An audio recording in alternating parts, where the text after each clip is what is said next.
Department of Nursing. I'm here to defend on my project titled Parent-Child Communication on Reproductive and Sexual Health and its association with reproductive health knowledge among adolescent girls in Mana Group College, Yaoundé.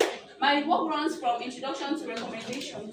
Reproductive health refers to the complete physical, mental, and social well-being of all issues related to the reproductive system and not just merely the absence of disease or infirmity. Adolescence refers to the critical stage of development from childhood to adulthood, aged 13 to 19 years, and it is usually during this period that adolescents require adequate knowledge on reproductive and sexual health in order to better manage themselves and their reproductive health life. Objective statement of the problem. Despite the importance of reproductive health knowledge, many adolescents still lack reproductive health knowledge and face significant reproductive health challenges such as early sexual initiation, unintended pregnancies, and STIs, which is often linked to limited parent-child communication, and intended rely on their peers and social media for communication, which may lead to misinformation and unsafe practices.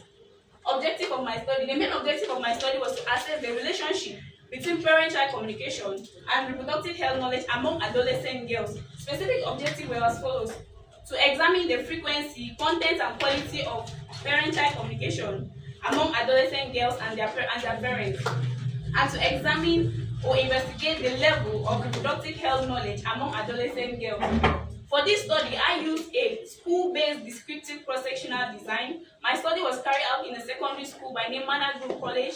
My study population were adolescent girls aged 13 to 19 years, and my sample size was 96. And for this study, I used a convenient sampling method. And data was collected with the use of self-administered questionnaires and was analyzed using Microsoft Excel and represented on charts and tables. From my results, from these findings, most of my respondents were aged 14 to 16 years, which indicates mid-adolescence and a need for adequate knowledge on reproductive and sexual health. Majority of the respondents, about 69%, reported that they do not communicate with their parents, hence lack knowledge on reproductive and sexual health, while just a minority, about 29%, reported communicating with their parents and had good knowledge.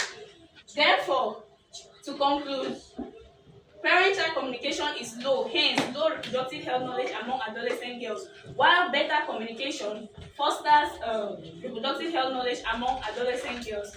My recommendations are as follows: to parents, initiate and encourage open reproductive health topics with your children. To adolescents, seek reliable information from trusted sources such as parents, school guidance counselors, and not friends and social media, which may mislead you or misinform you. To the Ministry of Secondary Education, they should integrate reproductive and sexual health education into the school curriculum.